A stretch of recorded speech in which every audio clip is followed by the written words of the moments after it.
Hello, this is Gringo in the kitchen, and this week we're going to be cooking Fricasse de Frango, or is fricasse chicken. The closest I can get to that in English would be some type of it's a casserole. Okay? So, what we're going to do, I'm going to introduce some of the ingredients we have, and then I'm going to go back and show you how I actually got the chicken to be shredded like that. But first of all, just let's start with the chicken. We've got two big chicken breasts. And actually we marinated it overnight with some seasoning, garlic, whatever you might like. Also got some garlic, frozen garlic. You get that anywhere. Frozen garlic, you need three cloves of that. And then I got some provolone cheese. I'm going to be using that on top of the dish. I got one complete onion. Got red onion. 3 tablespoons of oil. That would be olive oil. Just a little pinch of salt. We got two cans of sweet corn, and I drained the water off of one of them. I didn't want all that water in my mixture, so I just drained the water off of one of them. I got 2 cans of table cream, and then a little bit of Philadelphia cream cheese. I'm going to use probably about half of this container. And then in the end, I'm going to top it off with some shoestring potatoes. Oh, and then also what I'm going to do, let's go back now and I'll show you how I prepared the chicken. Okay, we're going to go ahead and prepare the chicken for the fricasse. You can see here we got chicken breast, and usually we get a chicken breast, we'll cut it into 2 to 3 fillets.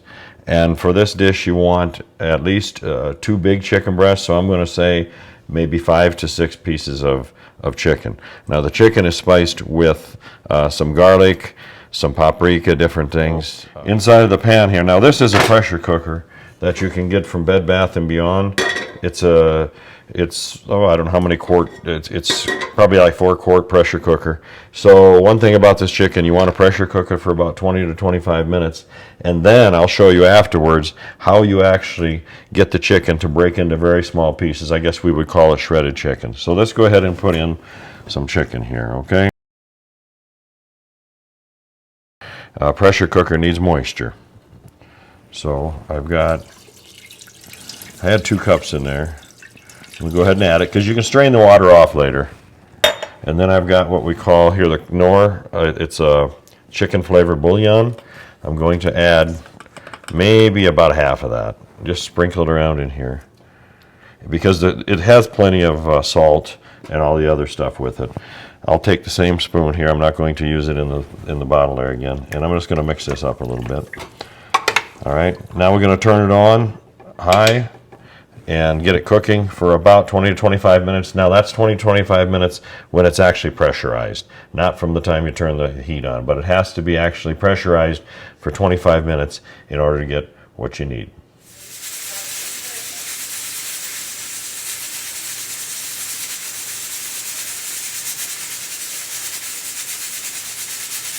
Okay, the chicken has been in the pressure cooker under pressure for 20 to 25 minutes. You can see the safety lock is off. There's no more pressure. So now it's time to open. And then you can see down inside there, okay, we got the broth, and then we got the chicken.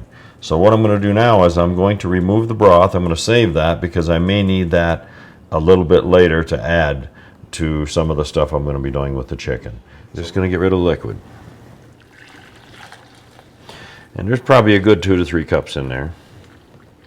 Oh, getting pretty full here. But you want to get the liquid out much as you can. And then the next portion I'm going to show you here in just a second. All right. Going to move this here hot broth aside so nobody gets burned. All right. Okay, now I've got chicken breast sitting in here, but now you're probably wondering, well, how do you get it shredded? I'm going to show you right now. It's pretty simple. You just put the lid back on, seal it up. Then I still use my pot holders, and you just shake it. All right, you just shake it up. You'd be surprised what happens to these chicken breasts. All right. So that should be where we need to be. Okay. And you can see That's how you want your chicken, okay? Okay, so basically what I've done here is I put all the stuff I needed into the blender. The two cans of corn, again, one of them was empty with water, the other one had water. I had 2 cans of table cream, those have been entered. And then I put about half of the container of cream cheese in. Just started it up.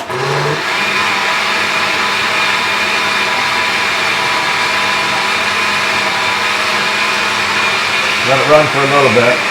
You want to let it run for at least a minute or so. Make sure it's good and creamy. Okay, so now you can see the consistency here of this. That's what you want. So right now I'm going to let this sit for a minute because I got some other things I'm going to do over by the stove. Okay, under a medium-high heat, we're going to take the oil, put that in the pan, along with the onion. That's 1 complete onion.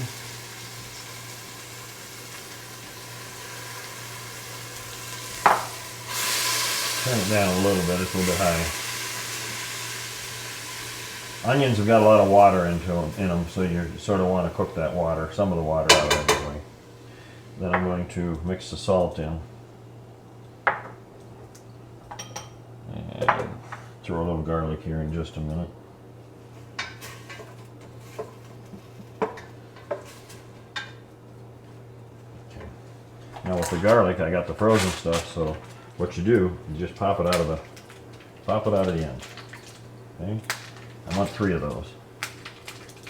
Okay? Sometimes it gets stuck, you just have to clean it off. There we go. Alright, and then adding a little bit of green onions. Just a few. Don't have to have too many. Just to get a little color in there. Onions are always good for what ails you. Alright, so we're going to let this saute itself. Make sure the garlic and it all gets broken up and gets mixed thoroughly through the mixture here. And then I'll be back. We're going to do this probably for 2 or 3 minutes. Okay, as you can see, a lot of the moisture is gone. So it's time to take the chicken and put that in. Just mix it in. Grab a hold of the pan here. Just get it mixed. You might want to turn the heat down just a smidge. You're going to let this come together here for about 2 or 3 minutes. And we have one more thing we got to do. Mix with it. Okay, now it's been about 3 or 3.5 minutes. We have that mixture, the corn mixture. I'm going to go ahead and add that. And then another 5 minutes on medium heat. We will let this cook. And then just a couple more steps after that. So let me mix this up.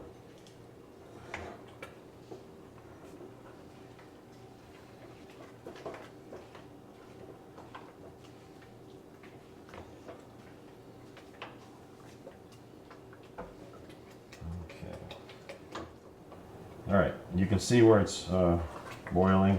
It's been about 3 to 4 minutes in this shape. So let's go ahead and take it now. We're going to move it from here, turn the fire off.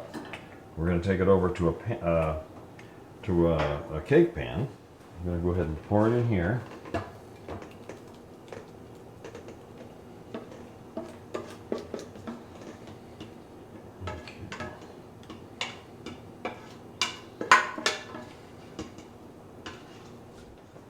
Is this here? We got cheese here. This is provolone. You can use any type of cheese you want, but I like provolone cheese, so I'm just going to put that right on the top. Just make sure you cover everything, okay? There you go. Right there.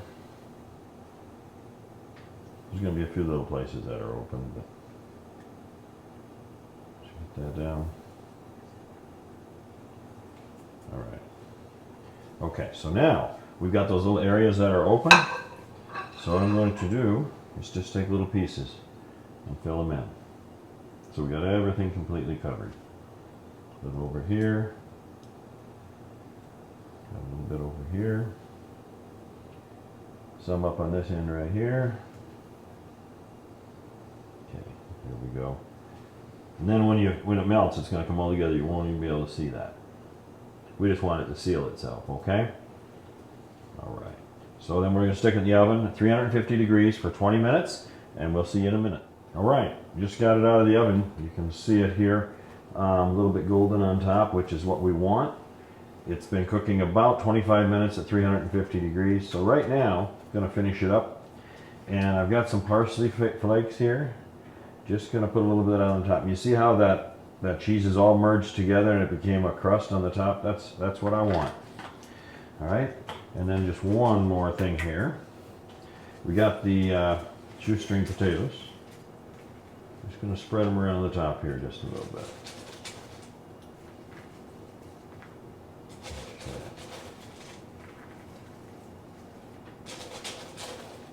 I just have to do it this way. You can never have too many. It's like potato chips, I guess. All right. And you can push it down a little bit if you want. And then, here we go. A couple more around the sides. Okay. Now, one more thing in the end. We're going to top it off with a rose. So if you can see here, got a tomato cut into a rose. I'm going to set that right in the middle. Okay. And then around the sides, we're going to put a little bit of cilantro, sort of give it a nice little look. Like a flower with the leaves around the side of it. Oh. So we get the stems inside here.